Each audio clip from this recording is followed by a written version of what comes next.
From Chicago, this is Bruce DuMont with our Beyond the Beltway analysis of national politics, featuring occasional injections of rumor and innuendo, all offered up by our panel of political insiders, pundits, power brokers, public servants, professors, and most importantly, plain-speaking Americans from coast to coast.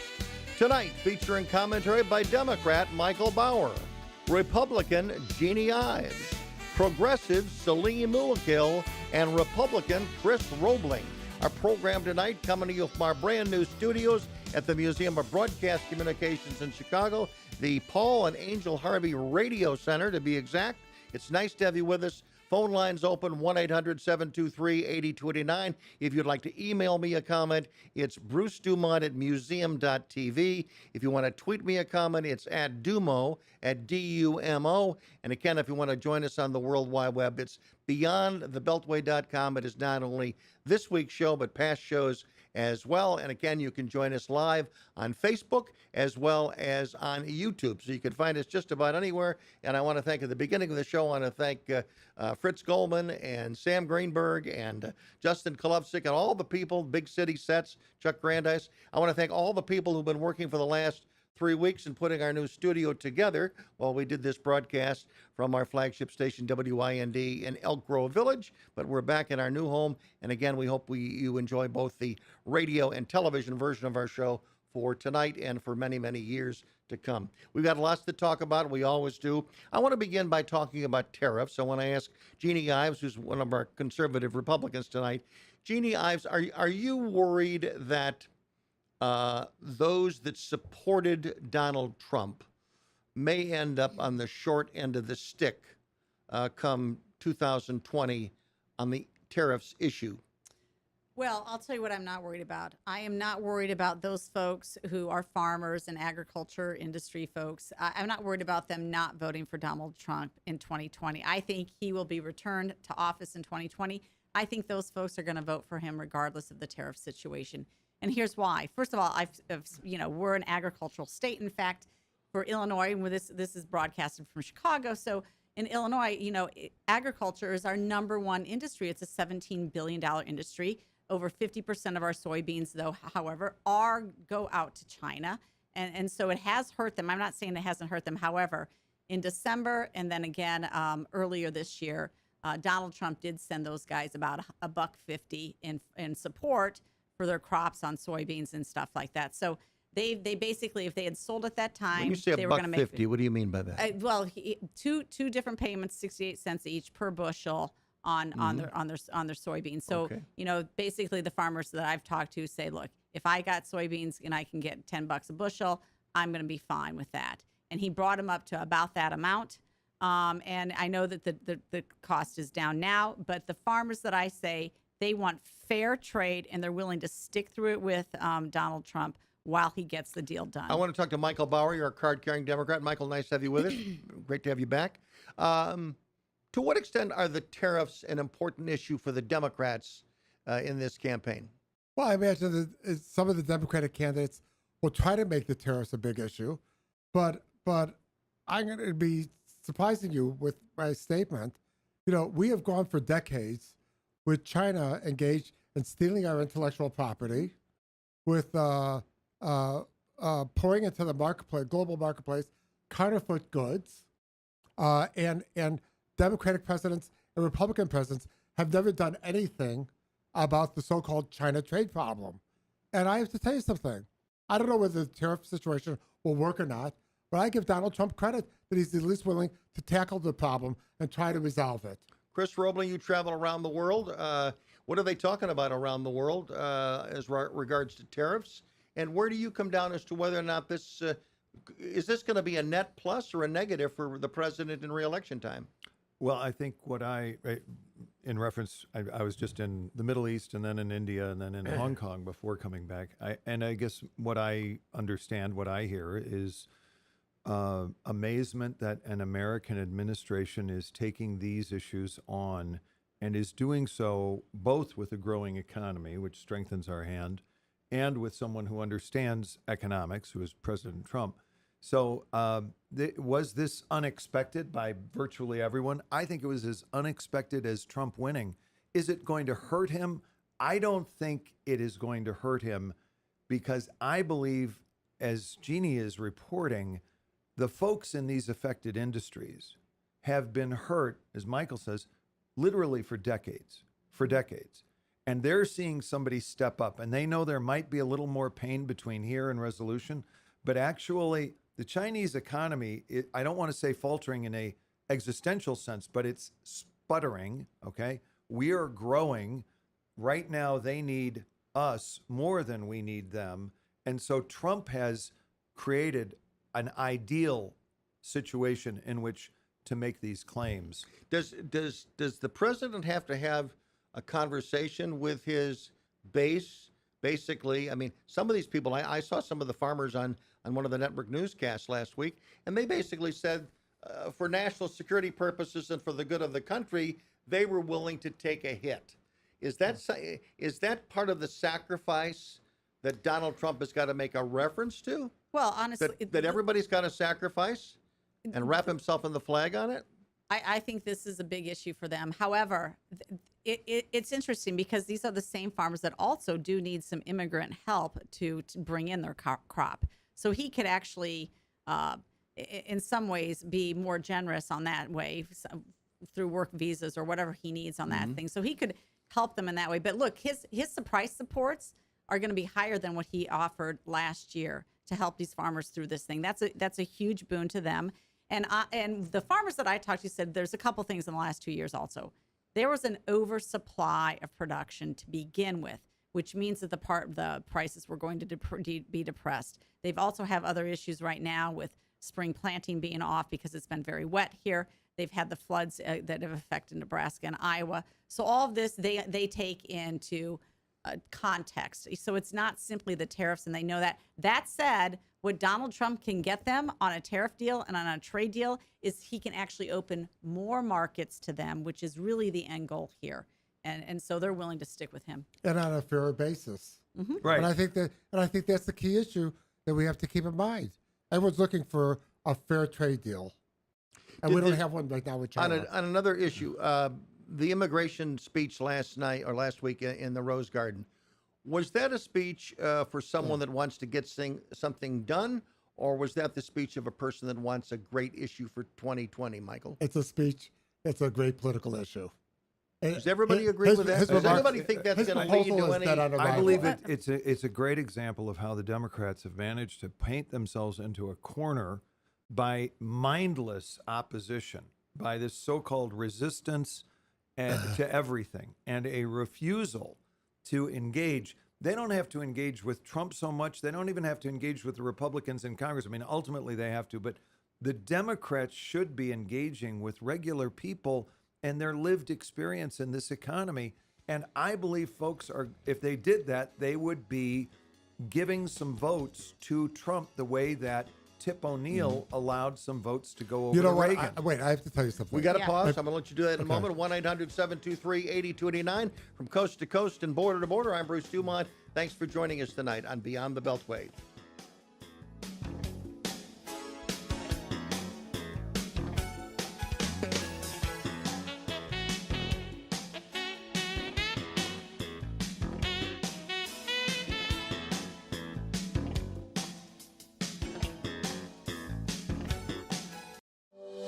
A line is a powerful thing.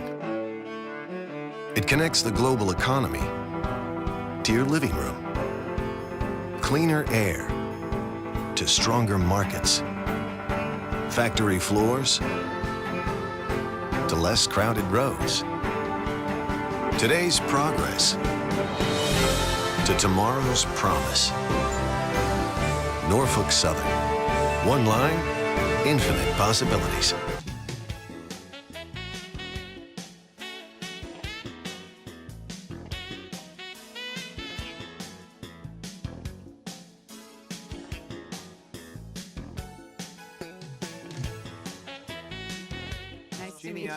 Bruce DuMont, thanks very much for joining us tonight. Salim Muwakil has joined us, who's running a little bit late with a little problem we ran into. downstairs of our brand new studio. Salim, I'm going to bring you up to speed. We were talking about the tariffs, and we were also talking briefly, primarily about the tariffs and how they play in various communities. Is the tariff an issue that your listeners to WVON radio care about? Do they talk about the tariffs issue very much? No, not much, unless some connection is made with retail price rises, and people have been talking about Walmart's dependence on China, and how that might affect some of the audience that shops at Walmart. But other than that, there's really not been that much discussion about it. Now, one of the other really big issues last week was the legislature in Alabama, a very restrictive abortion law signed by Governor Ivey, and there's 7 other states that have varying degrees of abortion bills that have riled up, obviously, the pro-choice community. And again, I want to come back on a political issue now, because Jeannie, you've been very active in the Right to Life movement for a long time, as has Chris Roebling. Is this the way you want this issue dealt with now? You'd like to see Roe v. Wade overturned, would you not?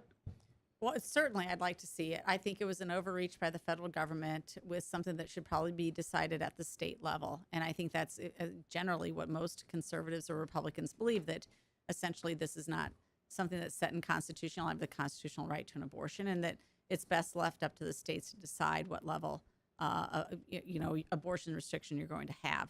And of course, the more knowledge we've had about abortion, its effects on the human life inside the woman, the mother, and everything else, the more that we know about the pain threshold, the more that we know about when the hearts start beating and all that. The science has informed what we know more about the abortion issue.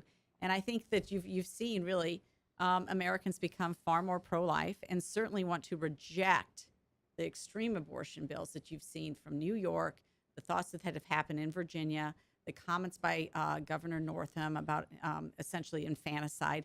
That is, to us, very extreme. But again, Pat Robertson said that he thinks the Alabama law was maybe a little too extreme, went too far. Chris, what's your take? Okay.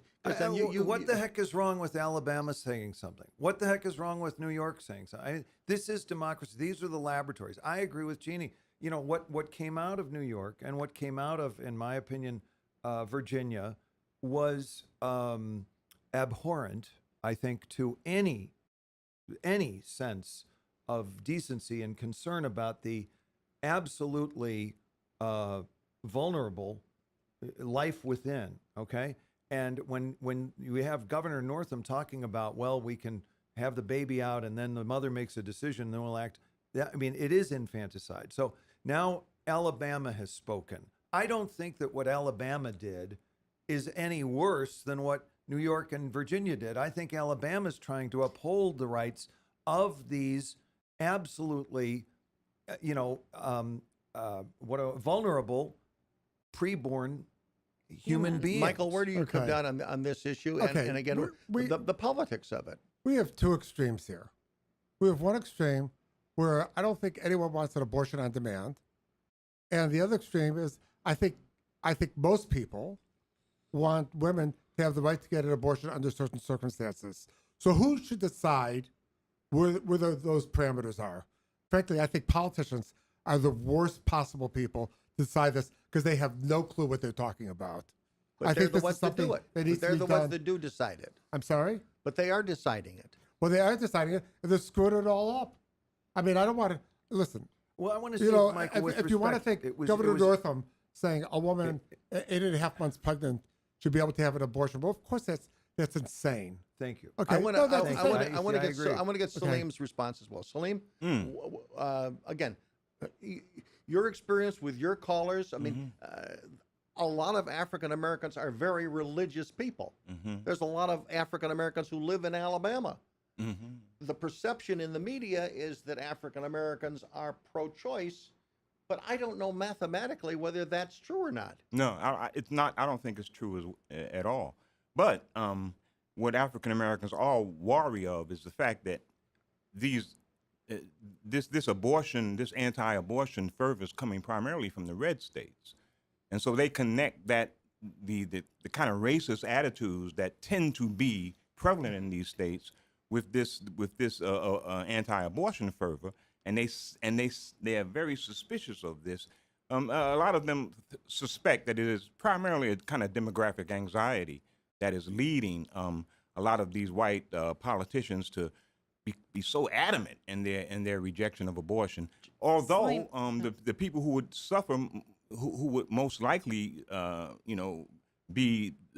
the most aborted fetuses would be African Americans, because right. they tend to be. That is absolutely right. This is eugenics. That's how abortion started with Margaret Sanger, and we all know that. And that's where they Planned Parent intentionally puts their facilities in minority communities. So why do you? It's not right. It's not fair. That's the racism. That's the racism. Why do you right think there. there are people who really don't seem to care much about Black lives, and in other ways are so? Of course, But actually, I don't agree with you. I think that I reject that premise. You reject too. that premise? Yeah, absolutely. We're the ones If you who talk- argue if you for. talk- if you no, talk to we're the black ones who people in the argue. South- If you talk to Black people in the South, they would say, "Are you crazy?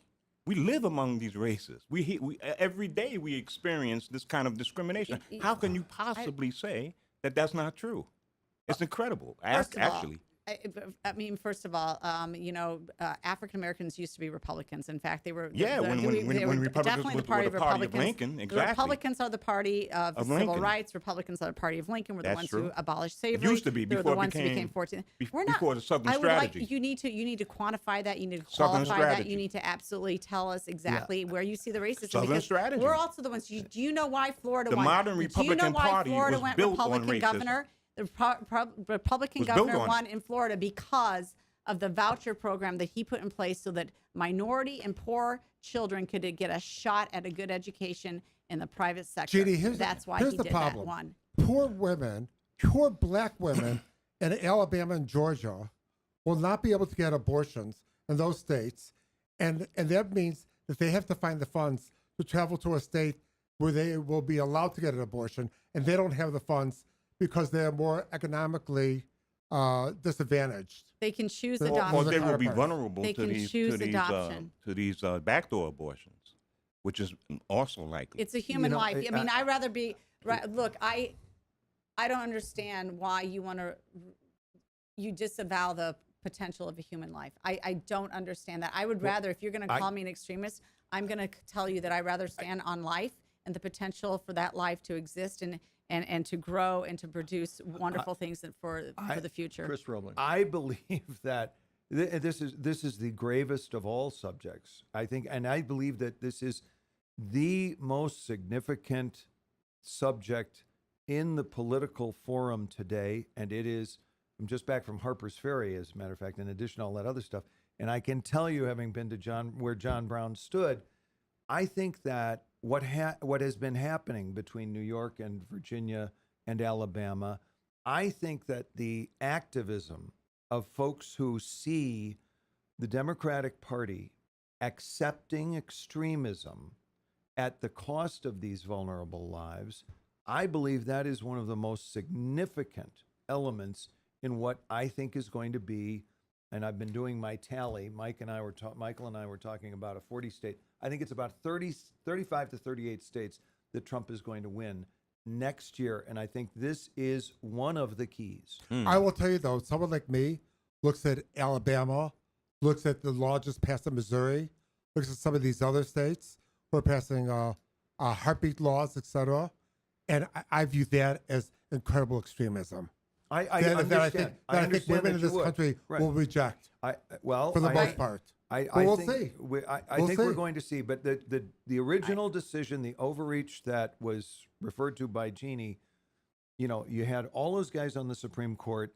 We didn't have any of the understanding of the neonatology that we do today. Yes. And I think that men and women and children, and you're seeing activism among high school students and college students, like On I both saw sides. in the But on 70s. both sides. Well, You are Is saying this- on no, both but sides. the question I'm asking is this the issue we want to dominate a presidential campaign? I don't think President Trump wants this issue.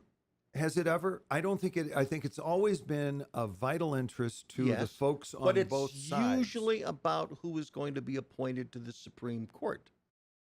That's the way it's been for the last, Right, three or right. four Well, cycles. I will say this: in some circles, it's a litmus test. On both On sides. both On both sides. sides. On sides. both sides. And So that good or bad? that's why we're having this discussion right now. it's Bernie because they're- Sanders was asked by Chuck Todd today, I Meet the Press, is this a litmus test for you? and he said yes. Yeah, but The Democrats have Not been very wrong. definitively. not The Democrats- definitively. Not Not- definitively but- at all. I just but- this is a great example of where the Democrats have falsely described the situation on the Republican side. They have said that it was a litmus test for us, and in fact, It's we a have really put- a litmus test we- for them. Exactly. You have one. We have, you have the Chicago representative Dan Lipinski, whose wife I happened to see Friday night at the Illinois Right to Life Okay. banquet. 800 people, place was packed. Trey Gowdy was the featured keynote speaker. Okay. He's the only one in the Democrat Party who will stand for life, Right, and he's being yeah. ostracized. And now, once again, what is your party doing? You are Not by primarying the him triple DC, though, over. You're primarying him over for the abortion issue. actually, what's interesting, though, But the is party- Dan but- Lipinski, no, but the- the but the party party is is staying by sta- Dan Lipinski. Yeah, This finally, primary. they didn't last They time did it in the last time. primary. No, They they did didn't. not Right. last time. They learned their lesson they last went- time they in went the after him. primary. Right. They figured out that they had to stick with him, but Right. he's still being primaried, which Well, says let me a also lot. point out, Bob Casey We gotta be back is a senator shortly. from Pennsylvania. Flintstones, meet the Flintstones, they're the modern Sonic family. From the town of Beltway, meet George Jetson. His boy Elroy. With instant acceleration, electric cars are more fun to drive and more affordable than ever. Electric cars are here. Plug in to the present. Dallas, St. Louis, Nashville, Tuscaloosa. All major cities to feel the destruction caused by a direct hit from a tornado. Is Chicago next? It's not a question of if, but when, and the clock is ticking.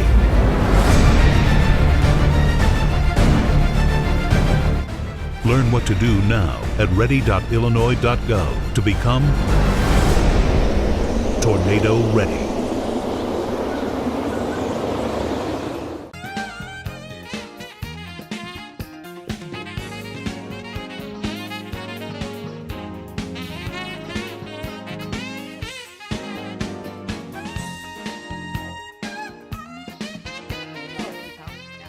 Bruce DuMont back at the Paul and Angel Harvey radio studio at the Museum of Broadcast Communications in Chicago. And again, we're working out of the Art LeBeau control room. Mr. LeBeau is a member of the Radio Hall of Fame. He's the man who came up with the idea of oldies but goodies. Oldies but goodies. And Good by the idea. way, speaking of rock and roll, let me mention that this coming Friday, we're opening the latest exhibit here at the Museum of Broadcast Communications. It's produced in association with the Radio Hall, the Rock and Roll Hall of Fame in Cleveland, Ohio. It's called Louder Than Words, and it's about the relationship of rock and roll and politics. The exhibit is already up, so our guests around the table this evening will be the first on their block to see it. But come on down, it opens up. It's $18 for adults. Come on down. It starts. It's going to run here for several months. But again, it's a very well done. If you're interested in politics, if you're interested in music, or if you're interested in just museums, I think there's really something for everybody. It talks about the protest songs of. Does anybody remember their favorite protest song? Now, again, to our Republicans, do you remember the Blowing Ballad in the of the Wind. Green Beret? I mean, what do you remember? Well, you know Blowing in you're the too Wind. young. Blowing in the wind. I'm not You're too too young. young. Joan remember Baez this. stepped on my foot in a march in Washington in about 1975.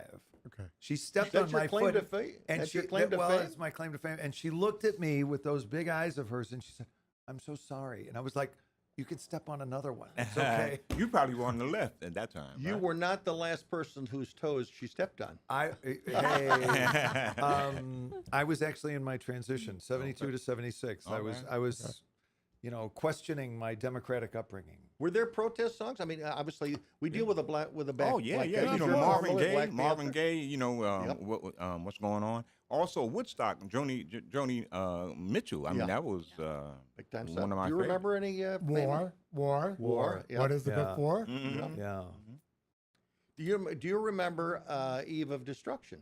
Yes. Eve of Destruction. Eve of Destruction Right. was one of the first songs to be banned by I was in the service. rock then. and roll station. That was like the lyrics to that were like you couldn't believe that they were actually on the radio. That's I right. have to tell you, I helped throw up a barricade and showed and wrote at Northwestern University in May of 1970. Oh, really? Okay. Yeah. Well, this was. Yeah, I was a Wow. rebel in those days. Well, I know. Well, Yeah. then the Ballad of the Green Beret came out, which Yeah. was the response to Eve of Destruction. And so, anyway, these are some of the stories that you will hear and see depicted at Louder Than Words. It's going to run through the summer here at the Museum of Broadcast Communications. I think you will all like it if you're coming to the city of Chicago.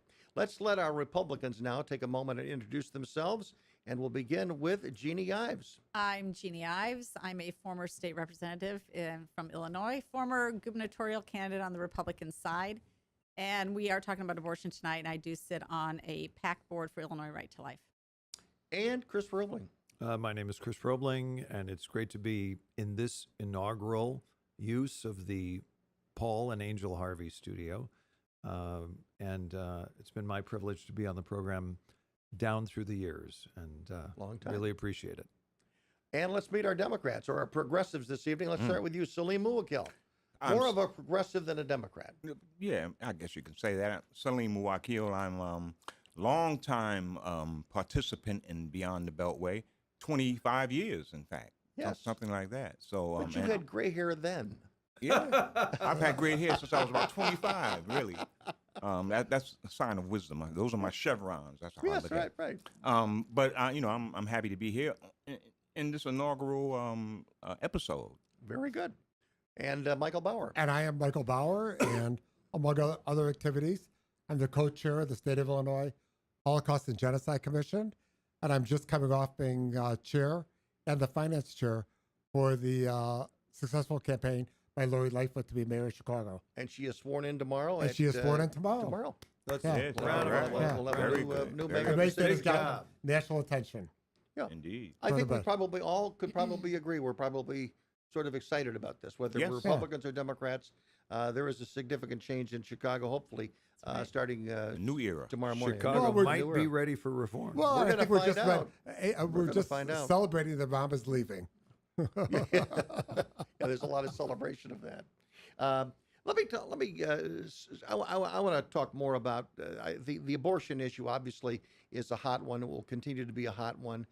But I want to go to our Democrats and find out how do you, as Democrats, how do you deal with this issue? Because I would assume that obviously in your base, it's probably overwhelmingly against the Alabama law. Yes. I mean, abortion has been an important part, right. or pro-choice Pro-choice, position right. has been important to you for almost 30 years now. So my question is there any variation of that issue that a Democrat can get away with and discuss? I mean, if a Democrat were to say, as the president said, and as Ronald Reagan has said, I believe in abortion with the exception of the life of the mother, which is what it says in Alabama, right. as well as rape, as well as incest, which it does not say in Alabama. Is that a position that a Democrat could survive with in a presidential campaign? I'll start I with don't you, think Mike. so. I think the party, rightfully or wrongly, is at a point right now where I think you have to be 100% pro-choice to be an effective candidate, to be a viable candidate. Do you agree with that? Yeah, I think so. I think it comes down to this question of a woman's right to her own autonomy. And when it comes to those issues, even African Americans who are, for the most part, anti-abortion, Right. they still treasure this freedom of a woman's choice. And if that's because, we've seen, we have a history of when the government has kind of abrogated the choices of people and, segregation. You can't go here, you can't. So there's a reluctance to accede to that kind of legislative fiat. So Jeannie Ives. how do they respond to the Louisiana governor, Governor Edwards, who, as he prepares to sign a heartbeat bill in Louisiana, is a Democrat. So you've got these folks who actually don't adhere necessarily to the party construct that abortion on demand at any time is what you want. And actually, the perception of what you have presented as, well, we don't really believe in late-term abortion, but really your party and all of the candidates out there for president on your side, they have taken those extreme positions on abortion. I never said I didn't believe in late-term abortion. I'm aware of the circumstances under which women in their 7th and 8th month have to get an abortion, when they discover that the fetus has no brain, when they discover the fetus has a spine that's outside the fetus's body, when they discover that they are diagnosed with an advanced case of cancer and have to start chemotherapy right away. Okay, so those are sort of red herrings when we talk about the abortion debate. Those are very much red herrings. First of all, it's less safe to actually perform an abortion than it is to deliver the baby and let the baby's life go as it may go, as God has granted it to gone. And I've been through that. I've been through that where I at the 20-week ultrasound, I knew that my baby was not going to live. And so we delivered naturally at about 8.5 months, and when it was time to be born, and he died in my arms after 45 minutes. But actually, it's more risky to the mother in those late terms to perform an abortion than it is to deliver that child and let nature take its course, if it's that way, or to put it up for adoption or whatever else. That is actually the case. So it's a red herring that's ever necessary if you talk to anybody. But whose decision is it to make? Should it be the woman and her OB-GYN, or should it be the government making that decision? Chris, it's a human life. It's a human life, and we protect human life. Yeah, I think what is fascinating at the root of today's issue is that, the pro-life movement for the last 25 years has consciously pursued an incrementalist strategy.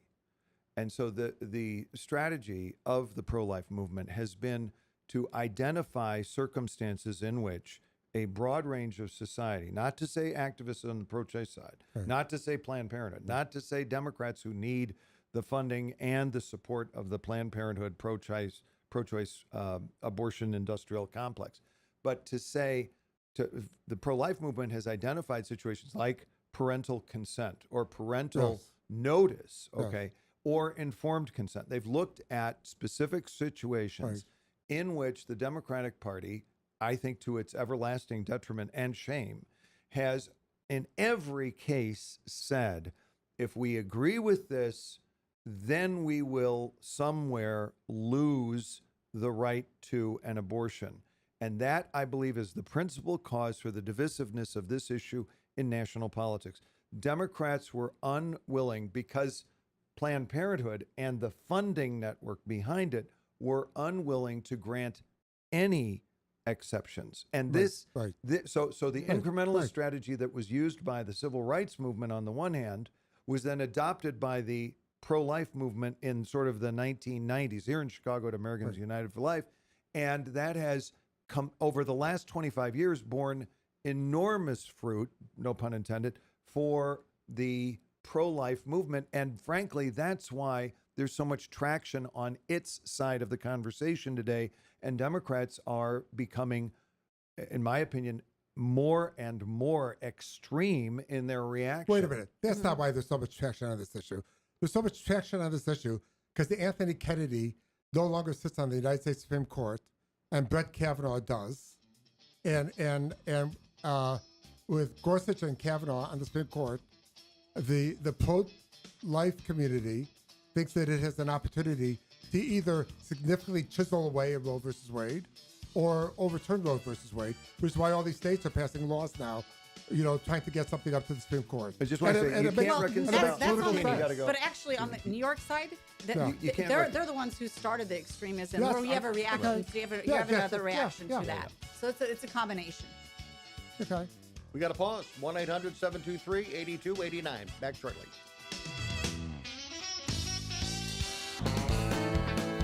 If you look hard enough, go off the beaten track far enough, you'll find an America teeming with the unusual, the odd, the downright strange.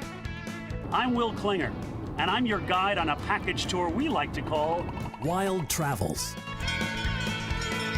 Join us on our weekly road trip to see America's most offbeat and unusual attractions. Wild Travels, available on your local PBS station, or it darn well should be.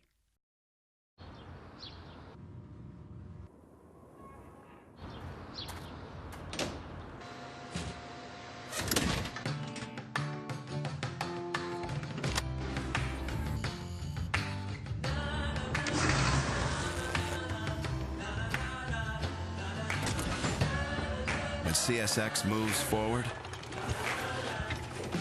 so do the rest of us.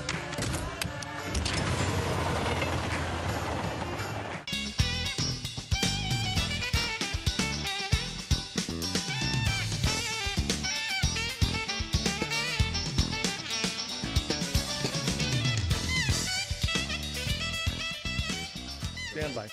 Bruce DuMont back in Chicago. I don't think that was on the air. I hope not. When you were talking about somebody was an absolute idiot. not. You'll just have to figure Hope out not. who that might be. I want to come back to an issue, and I want to let Celine kind of weigh in on it, and that is the president's decision that his new plan for legal immigration, and he wants to turn the system into a merit system, not based on families, not totally. There's a percentage that will be, but he's basically arguing that there's people who have merit. We want them in the United States. We shouldn't shun them. And he basically said, we don't want to wage war against brilliance or genius. Do you agree with him on that? I agree. We shouldn't wage war against brilliance, no doubt. But I mean, at the same time, it's a sort of a restrictive position that he's taking. Is merit a bad word for you, like it is for Nancy Pelosi? It's not a bad word for Nancy Pelosi either. I don't think. I think she said it was. Well, she's saying that when it's used as a litmus test or as some sort of barrier, then it becomes a bad word, because it's just like the how many beans in a bottle that black people had to count to vote once upon a time. That was knowing how to count is not a bad thing. But knowing how to count beans in a bottle is not a productive exercise. Is merit a good word for you to use, Chris Roebling?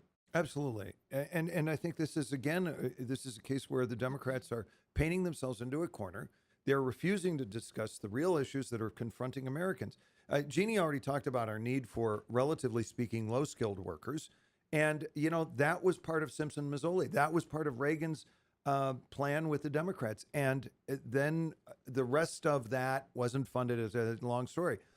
Trump is acknowledging that we're going to need people with, relatively speaking, fewer skills, and we need a lot of people with higher skills. And all of the people we need... Who could also take jobs from Americans. No, actually, when you get into the higher end, the HB1 visa programs, things like this, you're talking about people who are absolutely needed, because we've got, don't forget, at this point, I've been out of the country for 2 weeks, but we're right now in a situation where we've got 7 million empty jobs and only 6 million people roughly who are unemployed. Now there's a whole nother group of people that aren't participating. But what Trump has done is he has said, we need a immigration system that benefits the American economy and the American worker. And that's what he's trying to deliver, and the Democrats ought to engage. But Michael, he's trying to. You say he's trying to deliver, but at his remarks in the Rose Garden, he left out two large groups of persons who have been the subject of the immigration debate. One are the Dreamers. There are 1.8 million Dreamers in this country, and the second is people covered by temporary protected status. Are we going to allow them to stay in this country or not? We gave them the opportunity to come to this country because their countries were in crisis, a variety of countries. There was about 300,000 to 400,000 of them. And the question becomes, what do we do about people covered by TPS? I think Trump's attitude, he's just going to send them all back. And this is another area where the African American community is a bit, they're a bit at variance with the traditional progressive view, and that is a lot of black people do not approve of this kind of wholesale immigration policy. They would like restrictions on immigration because they feel that this, especially in the lower income areas, that they are being kicked out of jobs. Why does that not show up with members of the Congressional Black Caucus? I'm trying to think of any elected black official who was associated with a tougher stance on illegal immigration. That's because of this notion of solidarity, third world solidarity, so to speak. If you oppress one people, then you are if you okay the oppression of one people, then you are essentially okaying Do you the buy oppression. that? I think that there's an issue of solidarity that's important to uphold. What about that? But does that mean you want wholesale illegal immigration No, across certainly- the border? certainly Which is not. why we're having this conversation and everybody's leaving out the word legal immigration. Yeah, that's right. And, that's and, right. and you know, we're already still a very generous country when it comes to allowing and folks the to come notion in of- and the legally. We're the notion of- most generous country on the face of the earth. 1 million people plus come and in the every notion of year. sanctuary So city. A lot of you're black people are temporary. saying, well, why not sanctuary for, inmates? Or what's happening with mass Well, incarceration? that's- this is that's- where that- the, those the are- Well, that's my question. there- Would That's- those people who are getting out of prison, do they feel that their jobs are being taken? Yes, indeed. Yes. Okay, because This is an internal contradiction within the Democratic Party that needs to be exploited fully by the Republicans, who, generally speaking, and I say this as a loyal Republican after my switch in 1976, are too stupid to do it, too stupid to exacerbate these internal contradictions. And I think, honestly, the guy who has shown more interest, notwithstanding Salim's, in my humble opinion, as a respectful friend of his for 25 years on this program, I don't buy that the Republican Party is racist because of the Southern strategy and Kevin Phillips, blah, blah, blah. We've had that conversation. I'm not going to get back into that. He has his position. I have mine. I'm telling you that the Democratic Party takes positions, whether it's with respect to Jewish people and Israel, with respect to African American people and the economy, with respect to a lot of its base and the pro-choice issue. They're conflicted all over the place. Sure. And Democrats and Republicans are too stupid to exacerbate Well, those. Republicans are too.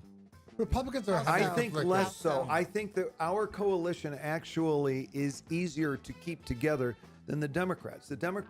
For a lot of different reasons, not the least of which is competing for government benefits. But I think we have is the Leave Me Alone coalition. Wait, has the Democrat Party decided that there is a crisis at the border yet, the southern border, or not? Yeah, Are they where are they Where on are they that? on that? They I can't think- figure that out, I or think they're everyone listening to agrees Have you CNN. figured there's a out- crisis at the southern It is a border. crisis. We just can't figure out what to do about it. Okay, And there's well, no proposals on what to do about it. That's not true. Trump has had proposal after He has a new- proposal. what about the new And when plan? you're talking about I mean, the it's Dreamers, not a piece of legislation yet. But what did you think about the basic elements of his immigration plan? of this immigration plan that we're going to change the ratios, and we're going to have Yes, skilled workers, and that's part of it. okay, and He wants and to what change the rules. We on- discriminated even back at Ellis Island when people came through. There were all sorts of Yes, I categories of understand that. discrimination as to whether or not you were going to be allowed in. Were you going to be productive? Did you have any diseases? Are you, But we have a serious problem. Capable of First of all, learning. we have a serious problem with Guatemala, Honduras, and El Salvador. Hi, I'm April Jewell, a teacher in Ballard County School District in Kentucky. Last year, Welcome to the world, 2116. You can fly across town in minutes or across the globe in under an hour. Whole communities are living on Mars. And solar satellites provide Earth with unlimited clean power. In less than a century, Boeing took the world from seaplanes to space planes, across the universe and beyond.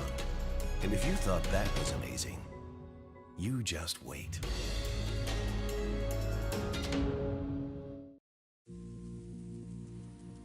Today, fresh fruits and vegetables will go from a field in California to a grocer in Miami. A bottle of beer from Eagle Pass will journey to a restaurant in Manhattan. A 2x4 in Oregon will find its way to a townhome in Denver. A hybrid will say goodbye to Detroit and hello to a showroom in Austin.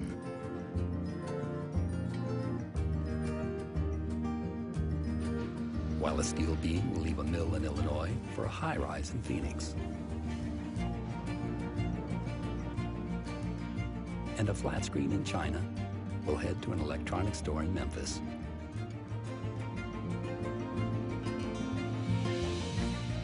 Because today, as every day, wherever you find business, you'll find us.